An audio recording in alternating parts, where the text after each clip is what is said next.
Здравейте, вие сте отново с подкаста на Volleyball Explained, първо темпо. Днес имам огромното удоволствие да посрещна като гост Данаил Михайлов, бивш национален състезател и част от, смея да кажа, ерата Левски Сиконко, не само разбира се, но с това бих искал да започна. Господин Михайлов, на първо място благодаря за това, че приехте поканата да участвате в подкаста. Как сте? Благодаря, добре. В момента ваканция. След дълга работа от началото на сезона, когато има действително много неща за вършене, ваканцията ми идва добре дошла, така че съм готов да отговоря на всичките въпроси и да разкажа, разбира се, за много неща, свързани с моя волейболен живот, така да се каже. Със сигурност накрая ще попитам и за това, с което се занимавате в момента, но няма как да не ви върна от самото начало и вашите първи стъпки в волейбола. Доколкото знам, вие сте юноша на Левски, но ви оставям направо да разкажете как започнахте да се занимавате с волейбол, дали сте играли на различни позиции от тази, с която останахте във волейболната история на България по срещач и така нататък. Да, готов съм за този въпрос, винаги започвам от там. В интерес на истината мога да кажа, че съдбата избра аз да бъда волейболист. Съвсем случайно бившият, то не е бивш всъщност, Владимир Похоров, лека му пръст, ме срещна случайно на една спирка. Хареса моите физически данни, защото и като малък бях по-висок от останалите. И той ме покани да отида в залата. Аз, разбира се, приех веднага, защото съм си спортна натура. И това беше самото начало. Там минахме през всички младежки гарнитури, там на пионери, младша, старша възраст. Мога да кажа, че почнахме да създаваме добри приятелства, бяхме добър колектив, но за съжаление никога не можехме да биеме ЦСК. В тази епоха, просто ЦСКА, този набор 7-4, в който аз играех, бяха много силни. Но това се промени после. В бъдеще това се промени.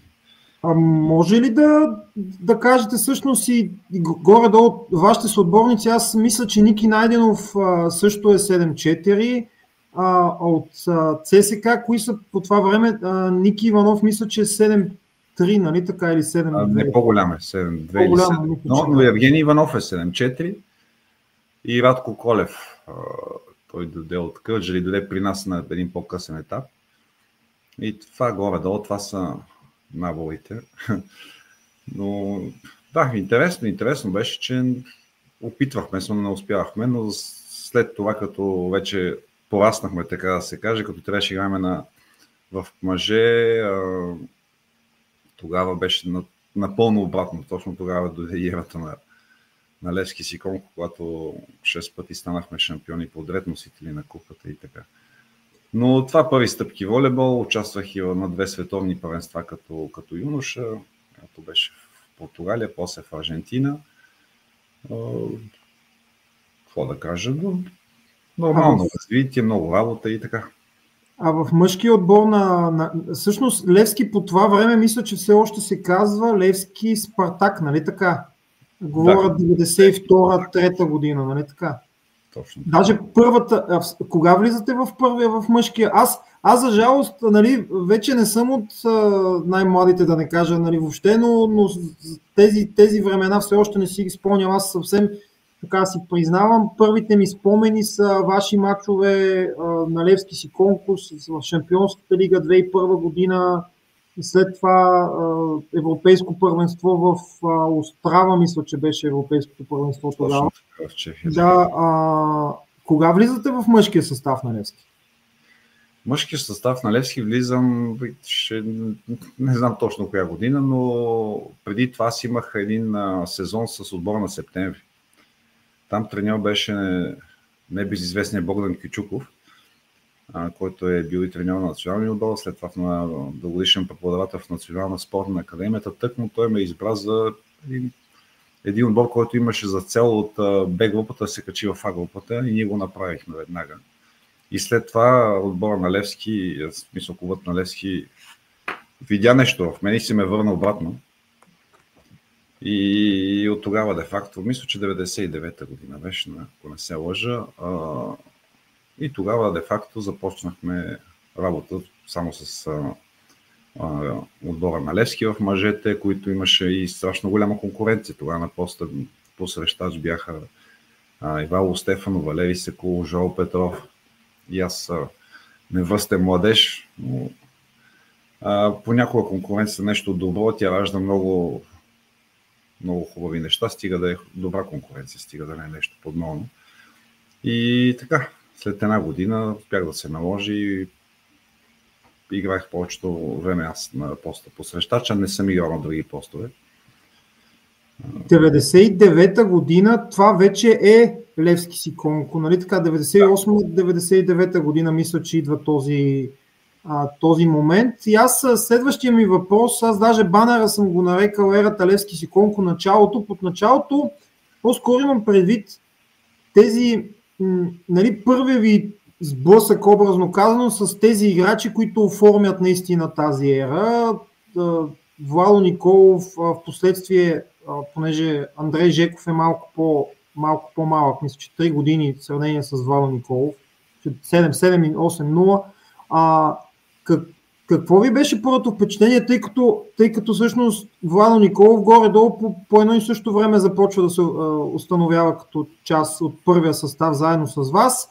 Андрей Жеков, мисля, че първоначално по-скоро е резерва на Ники Найденов, нали така? Точно така, да. Да, как започнахте да се сработвате, или не знам точно как, честно казано, да си формулирам въпроса в случая, какви ви бяха първите впечатления от тях като личности на една несравнително, ами направо такава ниска волейболна и въобще спортна професионална възраст? Нека започнем от там, че преди нас в Левски Сиконко имаше страхотни състезатели. В първата година ние бяхме резерви. Аз, Владо Николов, бяхме резерви на всичките тези момчета. Един успех всъщност в финалите на Купата на България, един успех, и тогава бившият президент Данчо Лазаров реши да направи генерални промени и освободи всички по-възрастни, как да кажа. Повечето от състезатели да ги освободи, защото те бяха също и предполагам скъпо платени, и да даде шанс на нас младите да започнем. И тогава започна, де факто, аз тогава мога да кажа, че започна ерата на Левски Сиконко, когато де факто ние бяхме за първи път на основата на един отбор и предполагам, че не го подведахме, защото тогава бяхме доста на, както сега може би и български национален отбор с много млади кадри успява да постигне невероятни резултати. За сработка ние се познавахме, ние не бяхме за първи път заедно. От предишните години деляхме една зала, нищо, че бяхме и различни възрасти. За Андрей Жеков той дойде малко по-късно, беше селектиран на кадър на Славия, доколкото си спомням. След това Христо Цветанов и Краси Стефанов малко по-късно дойдеха от Пловдив, така че отбора беше комплектован в крачка с доста добри състатели, да не забравяме Коце Стойков от Смолян, за да може да играе и Шампионска лига. Когато тръгваш да играеш 2 мача в седмицата, трябва повече състатели. Да, аз за Шампионската лига специално ще отделим внимание, тъй като там е интересно. Вие там пак сте на ръба на един, т.е. то не е на ръба, ами на един преход от Европейска купа на европейските шампиони, идва към момент, в който вече започва новия формат. Мисля, че 2000-та година е първата Шампионска лига в формат с групи. Аз тук имам една снимка, т.е. тя не е една, ми може би тази е първи момент да я покажем. Това би трябвало да е сезон 99-2000, или поне мой източник, който ми предостави информацията, ми даде тази информация. Може ли малко повече за снимката, понеже, нали, аз разпознавам част от играчите, но по-добре вие да кажете. Владо Николов отпред, Найден Найденов, нали така, вие сте в дясно, втори от дясно наляво, Ники Найденов, Жоро Петров, който вече имам удоволствието много пъти в различни формати да ми е гостувал, Ицо Цветанов, Андрей Жеков, втори от ляво на дясно, нали така? Да. И другите, които може би не продължават много във волейбола като на по-високо ниво. Най-отляво до Андрей Жеков е Александър Крайнов. Той мисля, че се тръгна в политиката. Той е родом от Разлог и прави първи стъпки в политиката. От другата страна Андрей Жеков е Иван Ковачев. Той беше централен блокировач. По-нататък до мен е от ляво Сашо Томов, който беше на поста посрещащ, бях на конкуренция с него. И така, горе е Брунко Илиев, вече покойният Брунко Илиев. Сеньор Чолов, той мисля, че ни беше менеджер на този клуб. После Тодор Флоренски, който в момента живее в Финландия. Иван Кефиров беше доктор на отбора, Данчо Лазаров и Тошко Литов, който ни беше масажист. Предполагам, че не се бъркам. И така, интересно. Не знам това. Не мога да си спомням къде е какво е, но... Доста... Като цяло, мен нещо, което въобще не ми харесва в волейболния свят като цяло, и тук не говоря само за български, че много трудно се открива информация адекватна, да не говорим за снимки и някаква по-подробна статистика, така че аз съм благодарен, че успях да се здобия и с тези снимки. И сега всъщност ще ви върна малко с един финал срещу Славия 99-та година. Любопитният момент тук е, че поради някакво неразбирателство, доколкото разбрах на ръководство и така нататък, с спонсор или не съм сигурен, сега вие ще ми кажете, ако се спомняте, Славия играе в Пазарджик. И всъщност вие ги побеждавате на финала, мисля, че 3-2 победи, 3 от 5 мача. 3-2 победи. Можете ли да разкажете, тъй като това е интересно, нали, не само заради това, че Славия играе в Пазарджик, но самата серия е доста драматична. Да, спомням си го този финал. Как се развиха нещата. Значи, по спомени ще кажа, защото все пак доста да години. Стигна се до серията така, че да бъде 2-1 за нас и последния матч беше ние тогава играхме зала Христо Ботев, да бъде там. Значи всичко беше готово. В смисъл такъв, знаеха, че ще победиме. Как може да се знае волейбол, това е друг въпрос. И всичко бяха приготвени маси, беше приготвено празненство, всичко, обаче какво да стане, я загубих. И тогава ни оставиха на произволна съдбата 2-2, отиваме в Пазарджик, аз играеше в Пазарджик, защото тогава имаше спонсор на Славия Орагаз и той беше в седалище там и затова те момчета тренираха само там. В смисъл играха мачовете там, те си тренираха на Славия иначе. И отидахме играем там, като никой направо ни отписаха, защото отбора техния беше много силен, с много опитни състезатели, докато ние бяхме младежи. Ако не се лъжа, Евгений Иванов играеше тогава там, Павката Дамянов, само звезди. Бащата на Атанасов също. Само звезди бяха ни отписали. Направо едва ли не, ние си организирахме пътуването сами да ходим до там, но успяхме да победиме.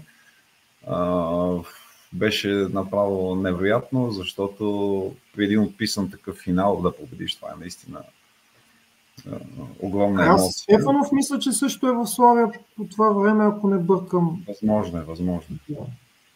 Да, то наистина вече е минало доста време. Сега ще ви прекарам, така условно казано, и през следващите сезони. За мен лично ни от първите така чисто волейболни спомени свързани с Левски са свързани с ето този отбор. В момента сега горе-долу ето за този отбор имах предвид, когато сега няма да минаваме пак през играчите, въпреки че има промени. Даже тази снимка е малко с по-ниско качество, но в ляво на реда прави, сега тук има примерно виждам и Дани Пеев в отбора, но горе в ляво на първия ред прави точно до вас, нали така не бъркам, е Милорад Киец. Точно така. Сърбина, който първо пое за колко години 2 Левски Сиконков, впоследствие беше за кратък период и треньори на националния отбор, но аз лично още не тогава, но впоследствие съм чувал, че е бил в някакъв степен новатор, т.е. променил някои неща, които са се практикували. Въпросът ми е така от спомените ви, какво промени Милорад Киец в Левски тогава, а последствие в националния отбор, понеже доколкото спомням, вие сте част от отбора, когато Киец е треньор на националния отбор. Да, точно така. Промени нещо много глобално, промени нещо революционно за този етап. Мога да кажа и че са две нещата. Първото нещо е начина на спортната тренировка. Спортна тренировка беше разделена на две части, нали, подготвителна част, основна част и след това обиграване на състав, който ще бъде така да наречем основен състав. И това позволи де-факто да се обиграват едни спортисти, да играят заедно по-дълго време и да се изпитват много в деталите, което е важно за волейбола.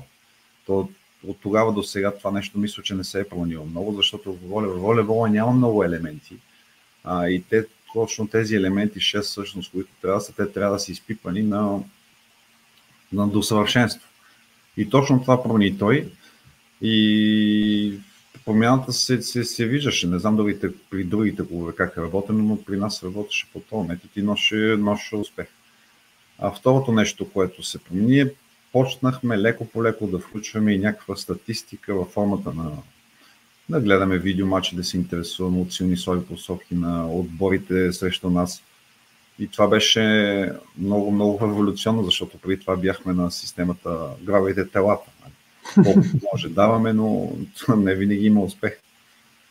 И така, това бяха двете основни неща, които се промениха и по този начин играехме Шампионска лига. Да, нямахме статистика, както в днешно време има, нали, с дата воли, с всичките тези цифри нямаше, но пък все пак беше самото начало.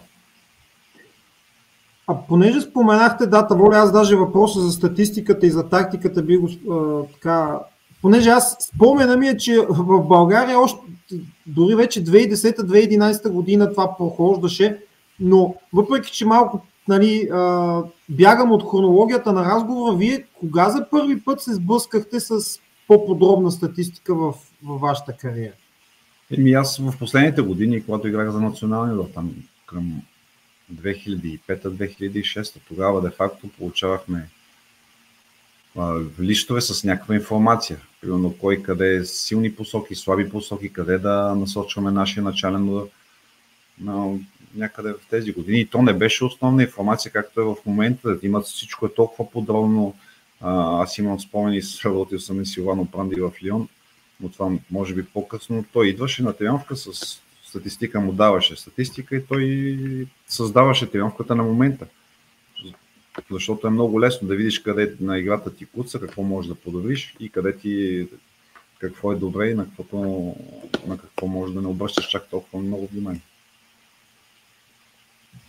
Казах, че ще стигнем до Шампионската лига и естествено няма как да я пропуснем. За първи път този формат се провежда през 2000-та година. Допреди това формата е на директна елиминация. Започвате с групова фаза. Левски, съответно, Левски Сиконко е първият отбор, който играе като шампион в новия формат. И какви са спомените ви от тези мачове за първи път? по-различното в един такъв формат. И мен даже аз, докато се рових, ми направи впечатление, че вие първите 2 сезона поред играете с мостостал и с ход воля и с австрийците в една група. Може би да кажем все пак мостостал е отбора, който е сега в момента мисля, че наследник му е Закса. Ако не бъркам. И единствената разлика е, че първия сезон сте с Пари Воля, а втория сезон с Олимпиакос. Последствие с Олимпиакос отново играете, но какви са спомените ви от тези мачове? Вече такова съревнование в по-различен фаза на с групов формат, с какво беше по-различно тогава? Първо искам да кажа, че това бяха невероятни клубове, невероятни отбори с топ състезатели. Значи от една българска действителност ние излизаме на европейската сцена срещу едни играчи, примерно за Мостостал, национален отбор на Полша беше там. 6 от 6 играча бяха там. То и в Левски бяхме така, но тогава да кажем, че имаше един преход на националния отбор, нали, след поколението там Любо Ранев, Димо Тонев, имаше един преход, който ние започнахме пак от начало да градиме някакъв имидж. Излизахме срещу отбори на европейско ниво, дори на световно ниво. И беше много трудно за нас. Беше много трудно. Винаги Мост остал топ отбор. Под Воли също имаше много класни чужденци. Пари Воли да не говорим, бяха легенди. И още мога да добавя към това. Беше трудно, но пък натрупахме страхотен опит. След това имахме самочувствие и гледахме как си играе голям волейбол. Имахме самочувствие да излезем на игрището и да покажем това, което сме научили. Сега знаем, че когато играеш силни мачове, ти израстваш и ментално, и физически, и това само донесе по-голям опит в нашите редици. Може би на това се дължи нашата ера на Левски и Сиконко, които дълги години бяхме шампиони. Може би и за това. Докато другите отбори едва ли имаха тази възможност да играят по-силни матчове, да се развиват, ние бяхме облагодетелствани от тази гледна точка. Аз споменах първия матч, който си спомням на клубно равнище да съм гледал съзнателно. Споменатия вече от мене матч с Мостостал 2001 година. Мисля, че те поведоха матча в София, става въпрос. Поведоха с 2-0, вие изравнихте до 2-2 и за жалост накрая в крайна сметка загубихте 2-3. Мен това ми е някакъв такъв първоначален спомен от този период. За жалост тогава не се и предаваше всичко. Мачовете май само в София мисля, че се предаваха, в чужбина трябваше да се следят после защото тогава не е както сега интернет без проблеми, ама да се ядосваме, че някакъв мач няма да го дават въобще това бяха много различни времената и по-младите фенове на волейбол, които са родени този век, те пък въобще не могат да разберат за какво е било тогава като интерес. Вие като състезатели от една страна, може би като подготовка и въобще като различни методи, но и затова съм подготвил за промяната в волейбол един въпрос накрая. Стигаме неизбежно и до темата за националния отбор и логичният ми първи въпрос е кога дойде първата повиквателна за мъжкия национален отбор? В националния отбор съм бил от 2000 до 2006. Мисля, че още преди Мюрат Хиец. Да, имах повиквателни, но все не успявах да бъда на ниво, докато не знам, аз съм човек с много състезател по-скоро, с добро посрещане и добър дефанзивен план, така да се каже. Моята атака не беше много силна, но в защита и в посрещане бях много силен. И може би това, в този момент, може би нямаше такъв човек като мене и помагаше така около мен да се изгради доста сполучлив отбор и да се гради, както се казва, една добра начална среда. Националният отбор, супер, направо невероятно изживяване. Едва ли съм си мечтал, че някога ще стигна до там, но това се случи. Какво си спомням си, че имаше подготовки почти през цялата година, защото е много трудно за един национален състезател, който тренира цяла година в клуба, после това се подготвя за национален отбор за различните за различните турнири и така бяхме винаги заедно, общо взето една и съща група. Основата на Левски и Сихонко беше и в националния отбор и това ни помагаше още повече да се сработим и да бъдем и още по-добри. Да, това е обичайният въпрос тук но то е за състезатели, които влизат много млади, защото вие сте на 26, когато влизате в националния отбор, влизате в отбор, с който играете с отборници от Левски, т.е. там типичният въпрос, нали, как ги възприеха като, образно казано, като новобранец, той не може да съществува. Може би само да направим една справка за хората, които не са запознати и пак казвам, малко по-трудно се намира, макар че това, слава Богу, има като информация. 2001 европейско първенство в Острава, треньор Христо Илиев, нали така? Христо Илиев, да.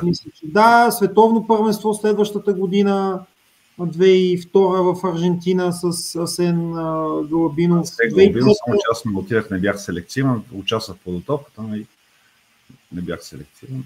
2003 година Милорад Киец.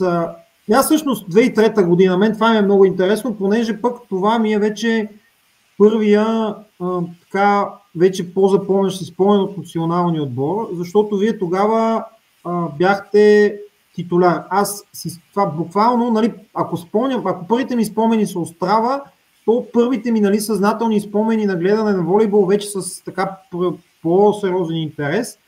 2003 година завръщането в Световната лига. България игра няколко години, последствие от 90-те години, последствие отпада от лигата и 2003 година се завръща с мачове във Варна.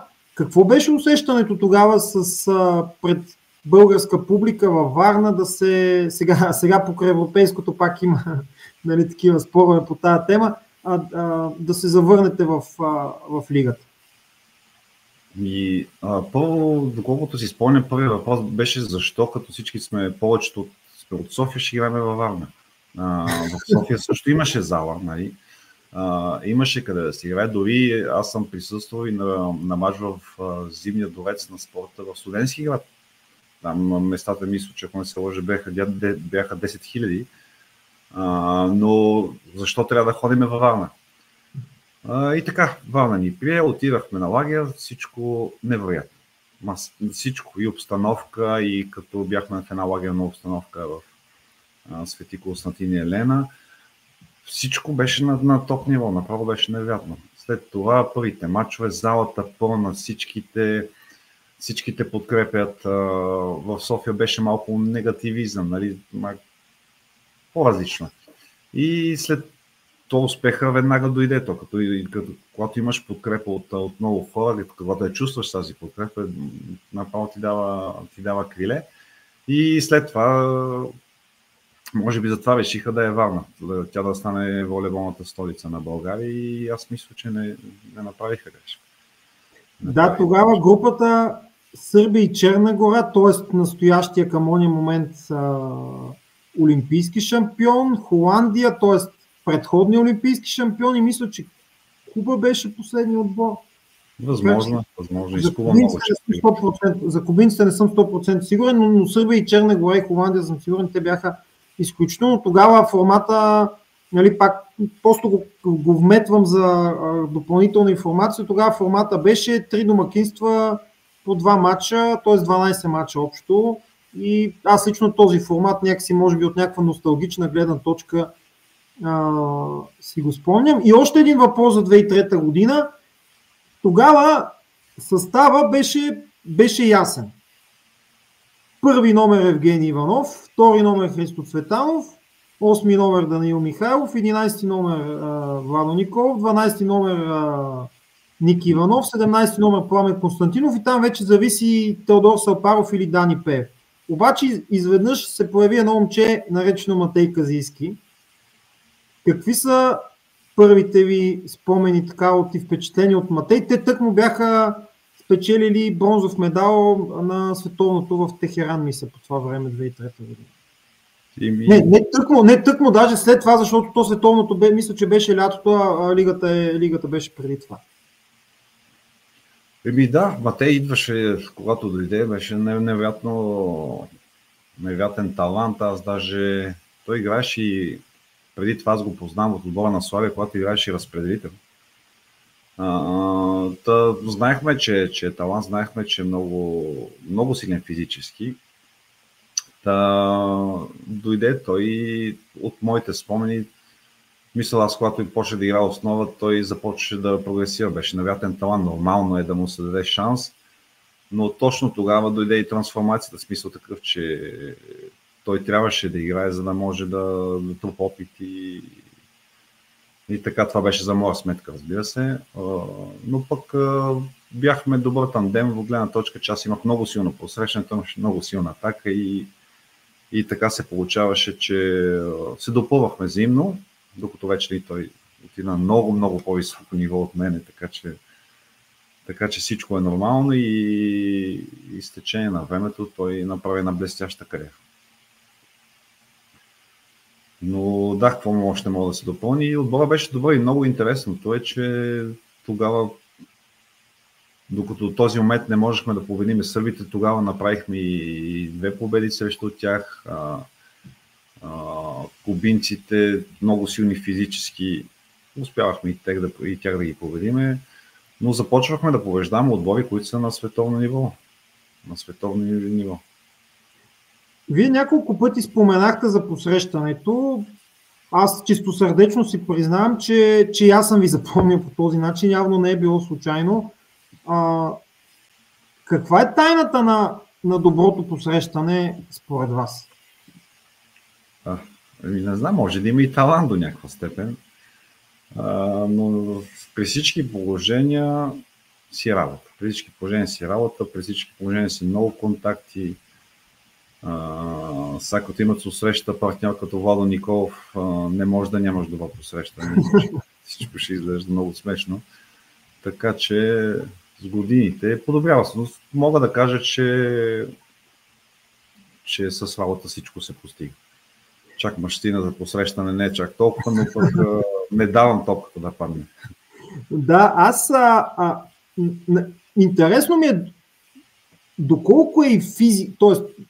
очевидно, че има и физика, но колко е важна физиката, защо ще се опитам да ви обясна.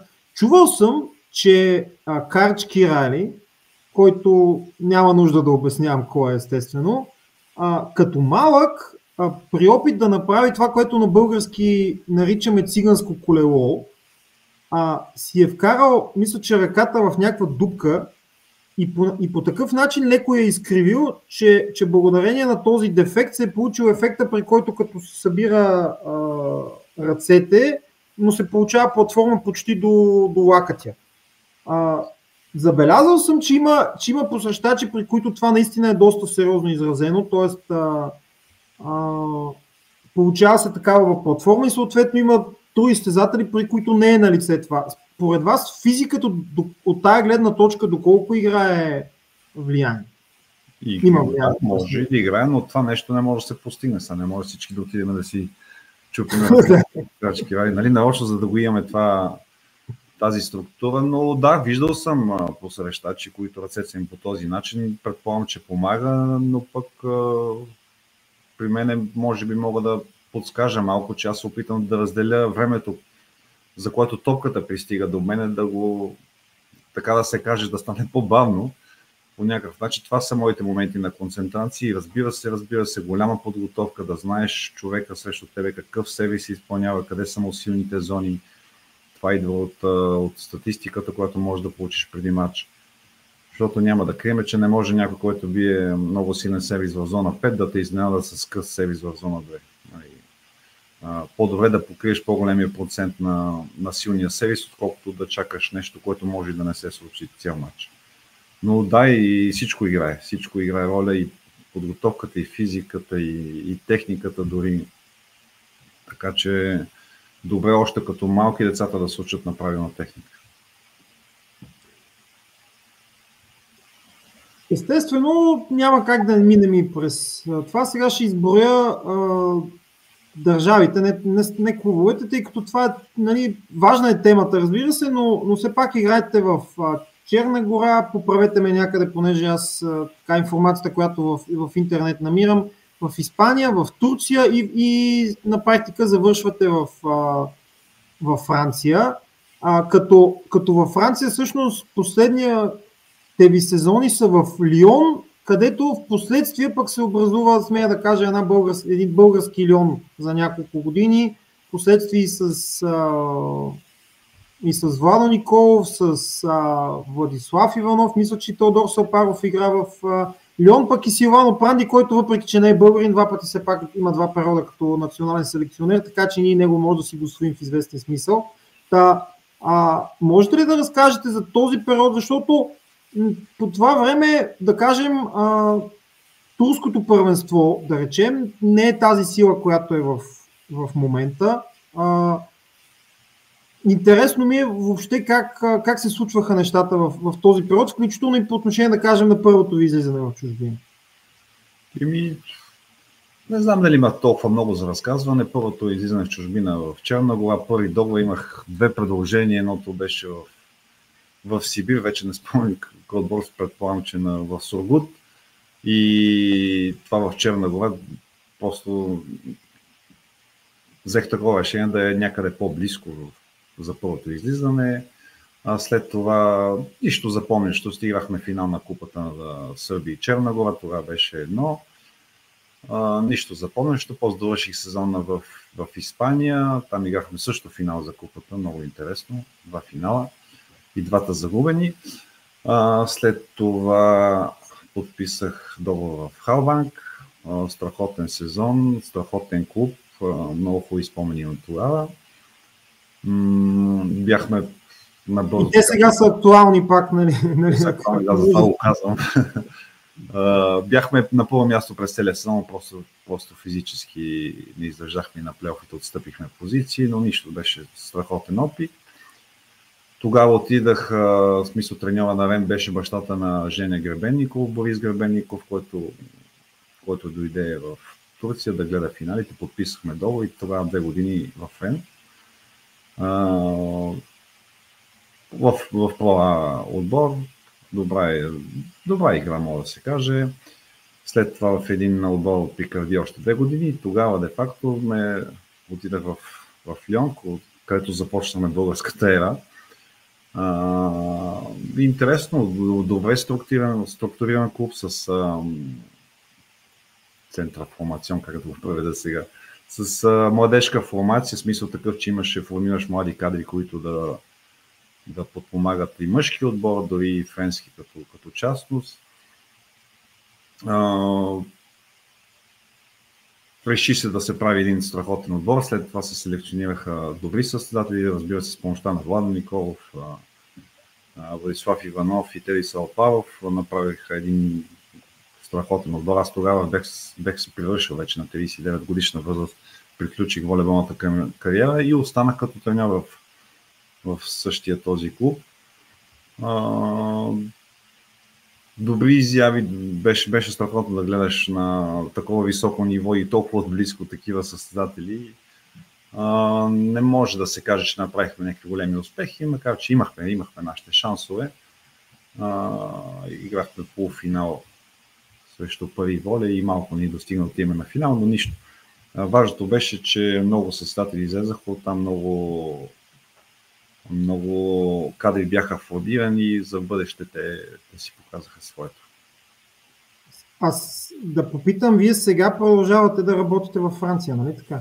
Да, това ми е основната функция. Аз съм треньор във Франция и в момента даже започнах от 3 години съм също треньор в едно частно училище в Швейцария.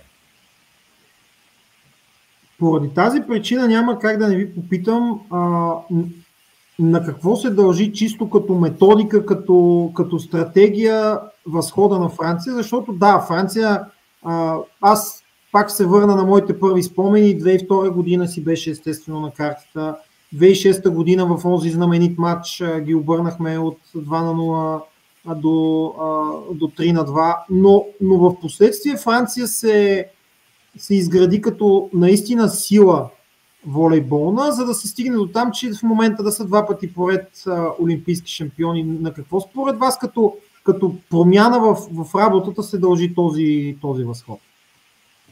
Много е лесно. Много е лесно. Тук, понеже държавата е голяма, има няколко центрове, които общо взето прихващат всички кадърни, всички талантливи момчета. Да започнем още преди това, примерно на местно ниво. Тук аз съм тренирал в един не е малък клуб, но не е много голям среден клуб, в който примерно на всяка ваканция изпращаме деца да правят стажове на по-горно ниво и да става една селекция на най-добрите таланти. Това става въпрос за деца, които са на 11 годишна възраст.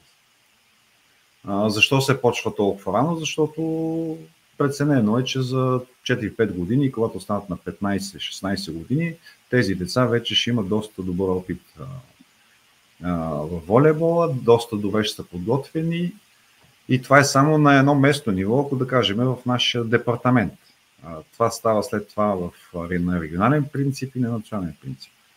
Има няколко, мисля, че един в Монпелие, в Париж има центъра, които са тези селектирани кадри, се тренират, може да бъдат и дори отделени, да са в училищна, на лагерна среда и да тренират целогодишно заедно.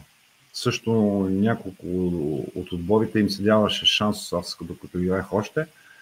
Примерно на младежкия национален отбор до 18 годишна възраст играе в Б групата.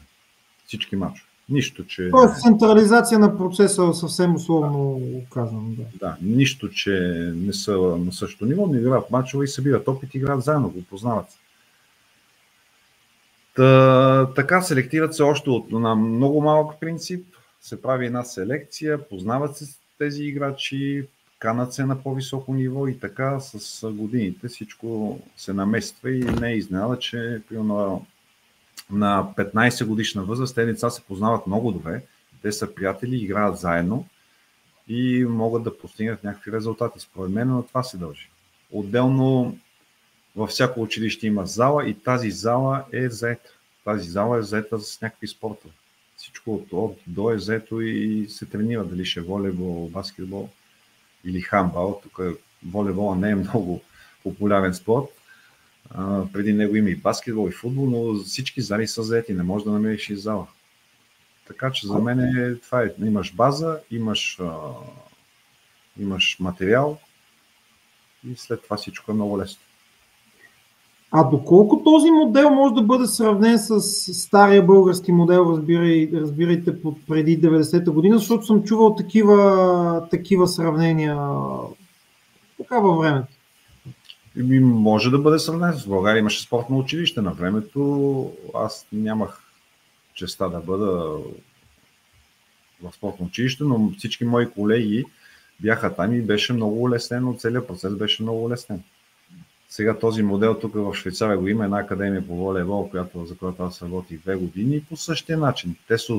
Те ходят на училище, но само до обяд, за да може после да участват на тренировки.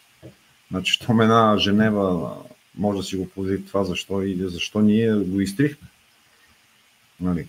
Нещо, което ти носи резултат, не би трябвало да се сменя. Така че сравнимо е. Значи има си деца, които искат да станат професионални спортисти. Това им е мечтата. Защо да не си следва тази мечта?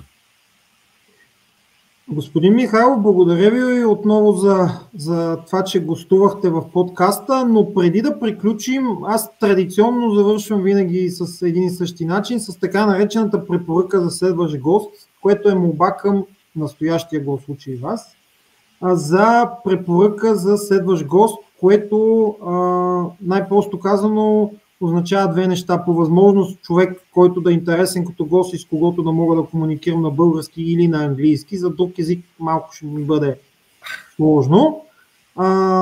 Френски не говоря, т.е. разбирам съвсем малко, но не говоря. И естествено, ако можете, нали, да спомогнете за осъществяването на контакта с този човек.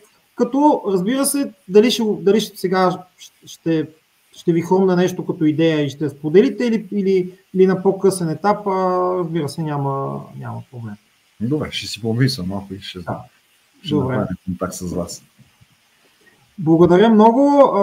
Благодаря отново, че гостувахте и пожелавам успех с треньорската дейност в Франция и в Швейцария.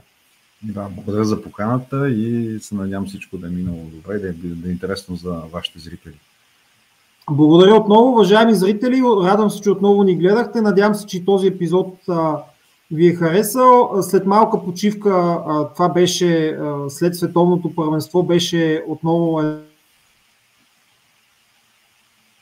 начало на процеса и на съдържанието в канала. Благодаря ви, че ни гледахте и се надявам да го направите и следващия път. Чао, чао!